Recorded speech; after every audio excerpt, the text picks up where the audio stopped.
BMCVTC channel Hindi channel में आप सभी का बहुत बहुत स्वागत है।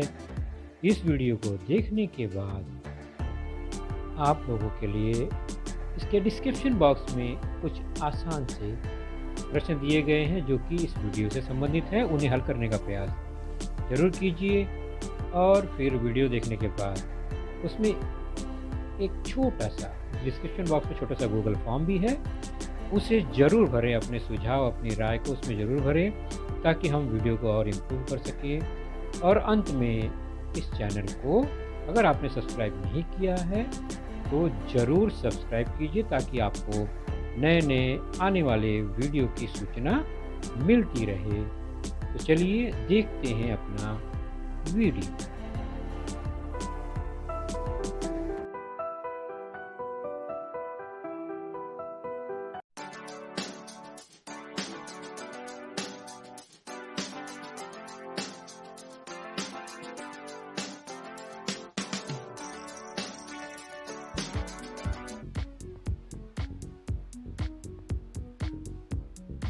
जैसा कि मैंने कहा बच्चों, आपकी स्क्रीन पर ही आपको आपकी कक्षा दिखाई देगी, कक्षा 9वीं। और इसी कक्षा के अंतर्गत आज का हमारा विषय है गणित भाग दूसरा, भूमिति।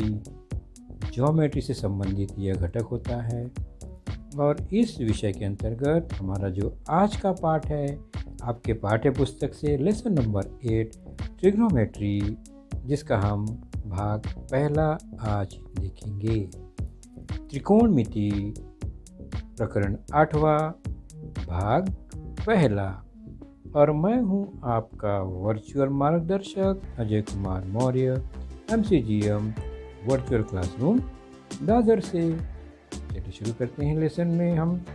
तो सबसे पहले जो ट्रिग्नोमेट्री है उसका हम व्यवहारिक उपयोग कहाँ कर सकते हैं, या यूँ कहें कि अगर ये एक चित्र है, व्यवहार में आप कोई पेड़ देख रहे हैं ऊंचा, कोई इमारत देख रहे हैं, कोई टावर देख रहे हैं, और उसकी ऊंचाई हमें अगर पता लगानी है तो क्या हम उस पेड़ पर चढ़कर ही उसकी ऊंचाई पता लगा सकते हैं?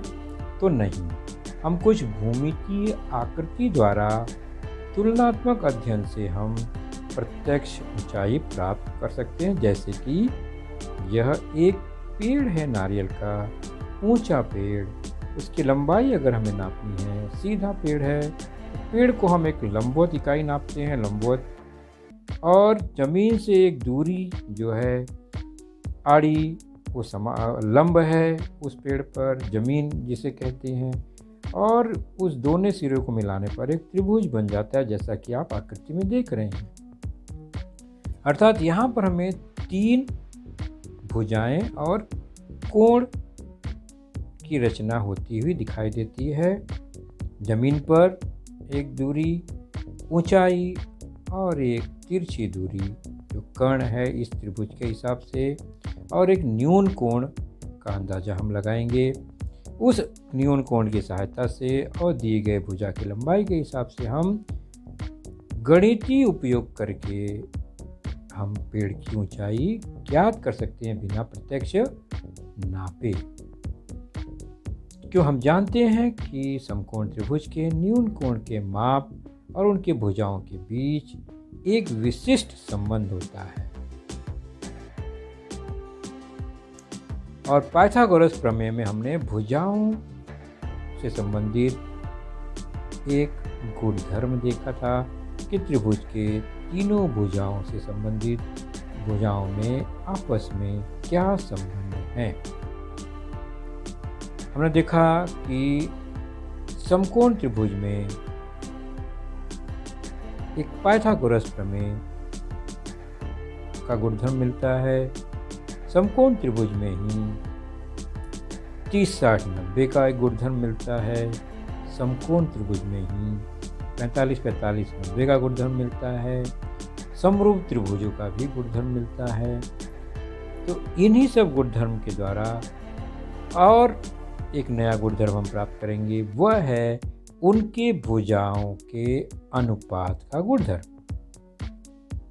और इसी गुणधर्म का उपयोग करते हुए, इन सभी गुणधर्मों का मिला जुला उपयोग करते हुए हम किसी भी टावर की ऊंचाई सीढ़ी की ऊंचाई, इमारत की ऊंचाई या समकोण त्रिभुज निर्मित कोई भी आकृति हमें बनती हुई दिखाई देती है, तो हम भुजाओं की लंबाई ज्ञात कर सकते हैं। अगर हमें बनने वाले कोण के बारे में पता हो तो। ये सब क्या है, हमने अभी क्या चर्चा की, उसको हम धीरे धीरे समझेंगे। तो सबसे पहले जो त्रिकोणमिति, यह जो घटक आप देख रहे हैं वह ट्रिग्नोमेट्री इंग्लिश में, अंग्रेजी में कहते हैं। यह ग्रीक 3 शब्दों से बना है। इसमें ट्राई दिख रहा है 3, गोना अर्थात भुजा, और मेट्रॉन यह मापन करना। 3 शाब्दिक अर्थ मिलाएंगे तो 3 भुजाओं का मापन से संबंधित यह त्रिकोणमिति घटक है। तो समकोण त्रिभुज, पाइथागोरस प्रमेय, समरूप त्रिभुज के गुणधर्म के आधार पर त्रिकोणमिति विषय का आरंभ होता है। तो किसी भी समकोण त्रिभुज में, जैसा कि हम जानते हैं, 3 शीर्ष बिंदु, एक समकोण यहाँ पर B है, और वहाँ पर अगर हम पाइथागोरस प्रमेय लगाएं तो कौन सा गुणधर्म लागू होता है, कौन सी जानकारी मिलती है, तो वो मिलता है कर्ण का वर्ग AC स्क्वायर बराबर शेष 2 भुजाओं के वर्गों का योगफल। तो AC square is equal to AB square plus BC square, या यूँ कहें AB square plus BC square बराबर AC स्क्वायर। केवल समीकरण को हमने पक्ष यहाँ बदल दिया है। तो यह एक गुणधर्म जो हमें पता है, इसी गुणधर्म का उपयोग करते हुए हम आगे ट्रिग्नोमेट्री, त्रिकोणमिति के घटकों पर चर्चा करेंगे।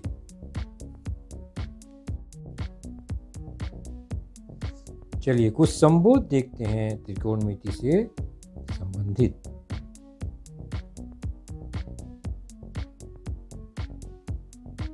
इस त्रिभुज में, त्रिभुज ABC में B समकोण है, तो 2 न्यून कोण, एक है कोण A, दूसरा न्यून कोण है कोण C, और समकोण है B, कोण B। AB यह भुजा है एक, BC दूसरी भुजा, AC तीसरी भुजा। हर समकोण त्रिभुज में एक कर्ण होता है। यहाँ पर कर्ण AC है। उसके बाद अगर हम कोण A को देखें ध्यान से, तो उसकी सम्मुख भुजा कौन सी है? कोण A के सामने की भुजा है भुजा BC। तो सम्मुख भुजा का अर्थ क्या है? ठीक उसके सामने की भुजा। तो कोण A की सम्मुख भुजा BC है। कोण A की संलग्न भुजा कौन सी हुई? तो संलग्न भुजा वह भुजा होगी जो कर्ण नहीं है। कर्ण को छोड़कर जो भुजा होगी उसे हम यहाँ संलग्न भुजा मानेंगे। तो कोण A से लगी हुई भुजा है भुजा AB, इसलिए कोण A की संलग्न भुजा भुजा AB। AC भी संलग्न है, लेकिन AC को हमने कर्ण नाम दिया है, सेपरेट कर दिया है, तो उसको शामिल नहीं करेंगे। सम्मुख भुजा है BC, संलग्न भुजा है AB। उसी प्रकार C कोण को अगर ध्यान से देखिए तो C के सामने की भुजा सम्मुख भुजा AB है, और कोण C की संलग्न भुजा यानी C से लगी हुई भुजा कोण को छोड़कर कौन सी है? आप देख रहे हैं BC। तो ये कुछ टर्म्स जो हैं वो त्रिकोणमिति में हम प्रयोग करते हैं। कर्ण शब्द, सम्मुख भुजा, कोण की सम्मुख भुजा, कोण की संलग्न भुजा, ये क्या होता है ये हमें समझ लेना चाहिए। इन्हीं टर्म्स का उपयोग हम बार बार करेंगे।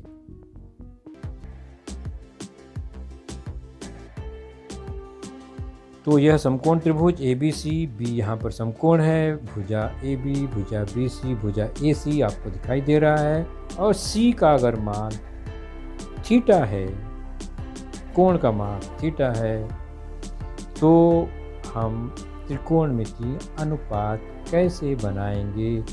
BC के संदर्भ में। तो हम कुछ अनुपात बनाते हैं। पहला है थीटा की सम्मुख भुजा और कर्ण, इन दो भुजाओं का अनुपात लेते हैं तो बनेगा AB बटे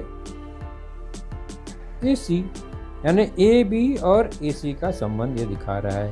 पहला अनुपात, क्योंकि 3 भुजा है और अनुपात में 2 भुजाओं का प्रयोग होगा, तो कुल मिलाकर कितने बनेंगे अभी यहाँ पर देखते हैं।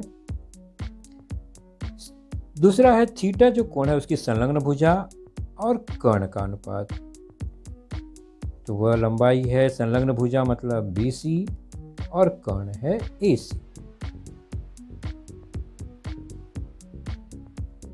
आगे है थीटा की संलग्न भुजा सम्मुख भुजा का अनुपात। सबसे पहले सम्मुख भुजा लेंगे, उसके बाद संलग्न भुजा उसके नीचे, उनका अनुपात अगर क्या है यहाँ देखें तो सम्मुख भुजा है थीटा की AB और संलग्न भुजा है BC। तो इस तरह से ये 3 प्रमुख अनुपात हमें मिल गए। इसको उल्टा कर देंगे तो 3 अन्य अनुपात मिलेंगे, यानी कर्ण ऊपर आ जाएगा, सम्मुख भुजा नीचे, फिर कर्ण ऊपर, संलग्न भुजा नीचे और संलग्न ऊपर, सम्मुख नीचे। मतलब तो ये AB, BC, AC इन 3 भुजाओं का यहाँ पर पहला 3 प्रमुख अनुपात मिला है। इन्हीं पर हम चर्चा करेंगे, इसका उल्टा अनुपात की चर्चा हम नहीं करेंगे। तो त्रिकोणमितीय अनुपात क्या मिला? किसी कोण की सम्मुख भुजा और कर्ण, यह एक अनुपात मिला जिसे हम कहते हैं, ध्यान से समझिए, साइन। साइन का मतलब हुआ किसी भी समकोण त्रिभुज में अगर साइन कहा जाएगा किसी कोण का, इसका मतलब वह क्या दर्शाता है? वह एक त्रिकोणमितीय अनुपात दर्शाता है जो कि सम्मुख भुजा बटे कर्ण के बराबर होगा। उसे शॉर्ट में साइन SIN लिखते हैं 3 अक्षर में, और जिस कोण के बारे में बात होगी उस कोण का माप या नाम लिखते हैं। यहाँ थीटा के बारे में बात हो रही है तो थीटा की सम्मुख भुजा बटे कर्ण साइन का अनुपात हुआ, तो इसे कहते हैं साइन अनुपात। साइन थीटा मतलब थीटा की सम्मुख भुजा बटे कर्ण। तो पहला अनुपात साइन अनुपात, नाम याद रखेंगे, और यह होता है सम्मुख भुजा बटे कर्ण के बराबर। दूसरा अनुपात है थीटा की संलग्न भुजा बटे कर्ण। यह अनुपात कोसाइन अनुपात कहलाता है। इसे शॉर्ट में 3 अक्षर में कॉस अनुपात कहते हैं। कॉस थीटा है यहाँ पर, क्योंकि थीटा की संलग्न भुजा है बटे कर्ण है, इनका अनुपात है। तो दूसरा अनुपात कोसाइन या कॉस अनुपात, साइन अनुपात, कॉस अनुपात। तीसरा सम्मुख भुजा और संलग्न भुजा का अनुपात, थीटा की सम्मुख भुजा, थीटा की संलग्न भुजा, उसका अनुपात, इसे कहते हैं टेंजेंट अनुपात। टेंजेंट मतलब होता है परस्पर लंब। तो ये जो दोनों भुजाएं हैं दोनों एक दूसरे को लंब होती हैं, समकोण बनाने वाली भुजा है, इसलिए इसका नाम टेंजेंट रखा गया है और इसको शॉर्ट में लिखते हैं टैन। थीटा के लिए टैन का अर्थ है कि थीटा की सम्मुख भुजा बटे थीटा की संलग्न भुजा। ये दोनों भुजाएं एक दूसरे को समकोण पर मिलती हैं। तो तीसरा अनुपात हुआ टेंजेंट अनुपात। तो हमें 3 अनुपात मिले, इसको नोट रखेंगे। कौन कौन सा? Sine, cos, tan. फिर से बोलेंगे साइन, कॉस, टैन। यह 3 अनुपात मिला जो कि उनकी भुजाओं के अनुपात से संबंधित है। साइन का मतलब होता है सम्मुख बटे कर्ण, कॉस का मतलब होता है संलग्न बटे कर्ण, और टैन का मतलब होता है सम्मुख बटे संलग्न।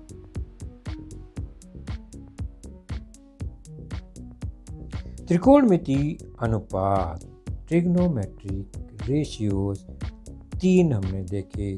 चलिए अब इस 3 अनुपात से कुछ प्रयोग, व्यवहारिक उदाहरण जानने का प्रयास करते हैं। मान लीजिए एक त्रिभुज है और उसकी भुजाओं की लंबाइयाँ भी दी गई हैं, समकोण भी दिया गया है। उसमें सी मान लीजिए थीटा है और ए बी की लंबाई 6 है, बी सी 8 है और कर्ण ए सी 10 हो तो त्रिकोणमितीय अनुपात यहाँ पर हम कोण सी के संदर्भ में अगर माने तो कोण सी क्या है? थीटा।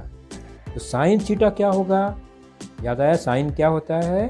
थीटा की सम्मुख भुजा बटे कर्ण। तो ये साइन अनुपात,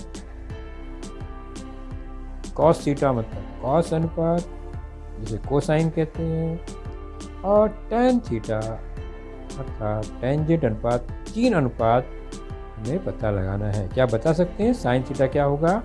सम्मुख बटे कर्ण। सम्मुख कितना है? 6, कर्ण कितना है? 10। चलिए एक एक करके हम देखते हैं। ये समकोण त्रिभुज ABC, बी समकोण है और C जो है उसका माप थीटा अंश है। और हम भुजा की लंबाई देख लेते हैं। एक भुजा है AB 6, BC 8, AC 10। तो कोण C के संदर्भ में अनुपात हम जानने का प्रयास करेंगे। पहला है साइन थीटा। तो साइन थीटा मतलब थीटा की सम्मुख भुजा बटे कर्ण, ये तो हमको पता ही है। अब यहाँ पर सम्मुख भुजा की लंबाई कितनी है? AB, थीटा की सम्मुख भुजा AB और कर्ण है AC। और आकृति में दिए गए भुजा की लंबाई मान के हिसाब से AB है 6 और AC है 10। तो साइन थीटा किसके बराबर हुआ? संक्षिप्त रूप अगर दें, 2 से कट गया, 2 पच्चे 10, 2 तिया 6, तो 3/5 हुआ। तो यहाँ पर इस आकृति में साइन थीटा 3/5, जबकि लंबाई है 6 और 8, तो संक्षिप्त रूप हुआ 3/5। क्योंकि अनुपात है तो उसका संक्षिप्त रूप हम लिख सकते हैं। तो क्या आप इसी तरह कॉस अनुपात भी बता सकते हैं? कोसाइन अनुपात। चलिए चेक करते हैं। कॉस थीटा क्या होगा इस आकृति में? कोसाइन अनुपात। तो कॉस अनुपात आपको याद आ रहा है, वह है थीटा की संलग्न भुजा बटे कर्ण। इस आकृति में सन थीटा की संलग्न भुजा कौन सी है? कॉस के लिए हो गया BC बटे कर्ण है AC। और BC की लंबाई यहाँ पर आकृति में 8 दिखाई दे रहा है, कर्ण 10 है। संक्षिप्त रूप देंगे, 8 और 10 कट जाएंगे 2 से, तो हो गया 4/5। तो इस आकृति में कॉस थीटा बराबर 4/5।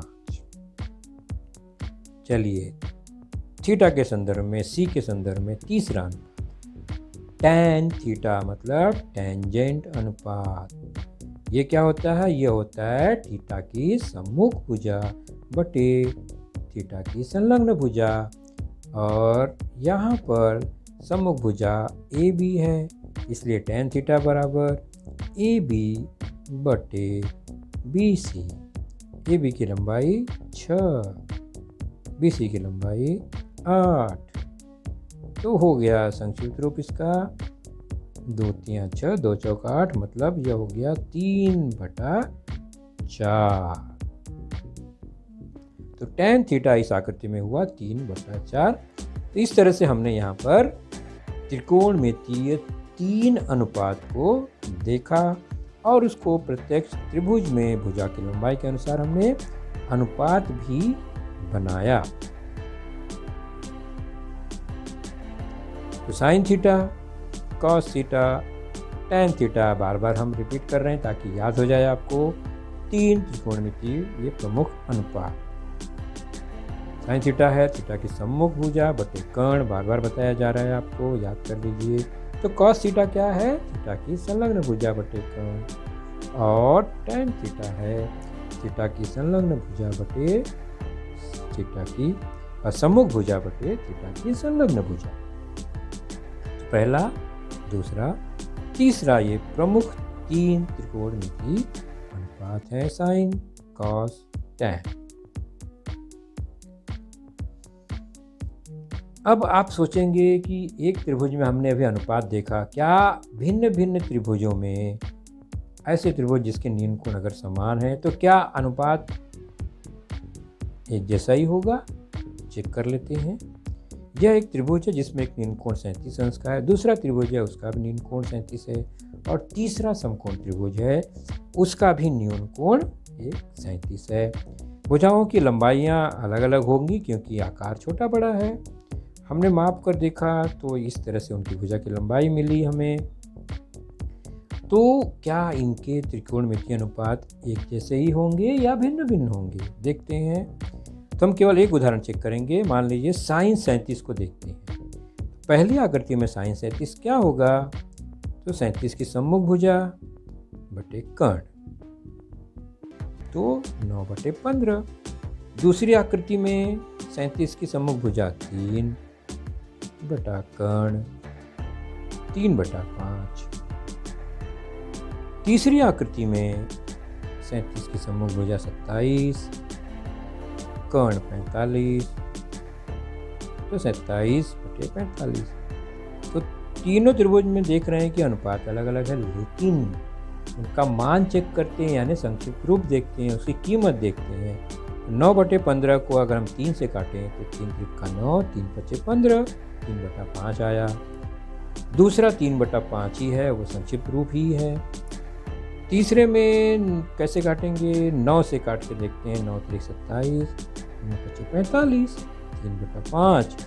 तो हम देख रहे हैं कि त्रिभुज की आकार भिन्न भिन्न है, लेकिन अगर न्यून कोण के माप समान हैं तो उनके अनुपात समान ही होते हैं। ये हमें गुणधर्म मिला समकोण त्रिभुज में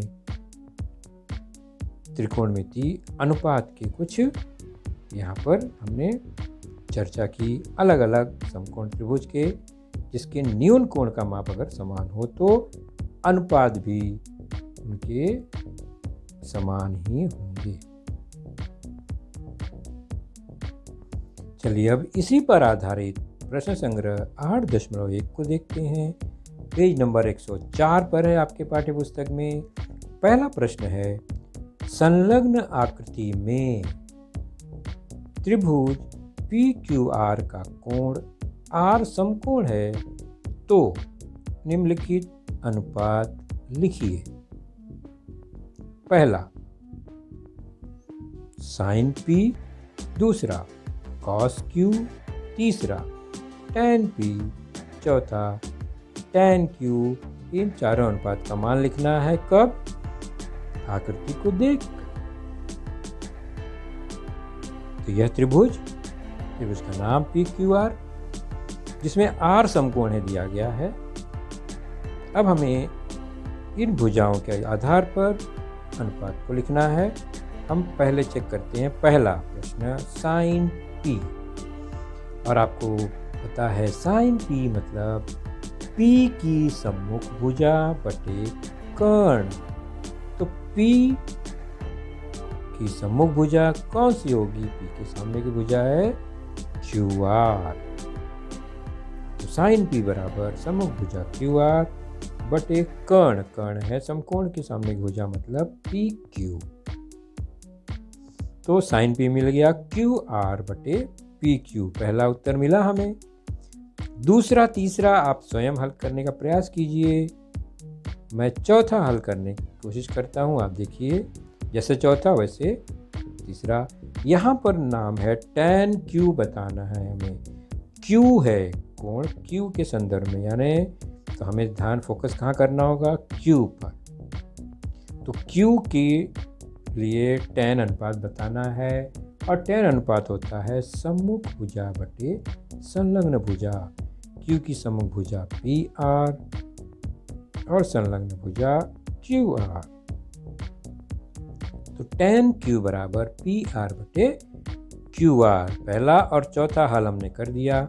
दूसरा और तीसरा आप स्वयं करेंगे। ध्यान रखेंगे केवल किस कोण के बारे में अनुपात पूछा गया है। जब cos Q है इसका मतलब Q पर फोकस करेंगे, P है तो P पर फोकस करेंगे। प्रश्न संग्रह 8.1 पेज नंबर 104। दूसरा प्रश्न, आकृति में त्रिभुज XYZ यह समकोण त्रिभुज है। कोण XYZ बराबर 90 अंश है, मतलब समकोण है। भुजा की लंबाई दी गई है ABC। इस आधार पर निम्नलिखित अनुपात लिखिए। कौन सा अनुपात लिखना है?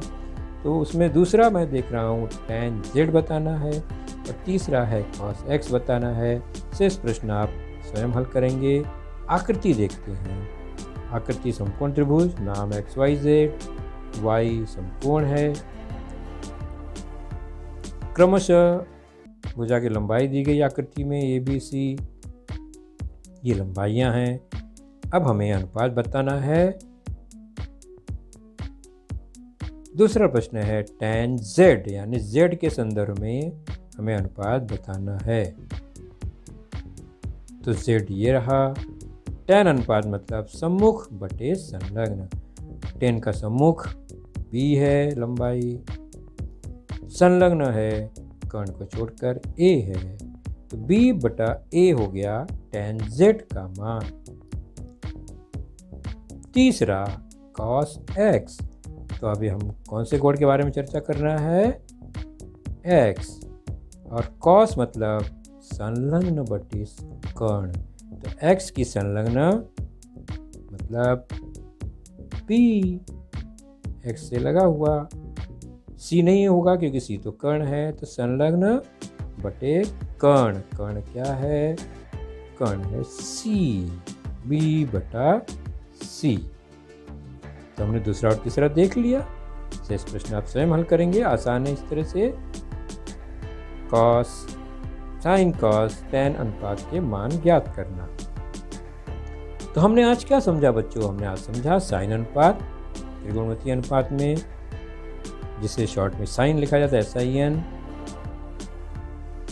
कोसाइन अनुपात जिसे शॉर्ट में कॉस लिखा जाता है, और टेंजेंट अनुपात जिसे शॉर्ट में tan लिखा जाता है। ये तीन प्रमुख अनुपात हमने आज देखा। अगली चर्चा में बच्चों हम जानेंगे कि इन तीनों त्रिकोणमितीय अनुपातों में क्या संबंध है। तब तक आप इन तीन अनुपातों को याद रख लीजिए, नोट कर लीजिए, और वो किन किन भुजाओं से इनका संबंध है उसे लिख लीजिए, याद कीजिए।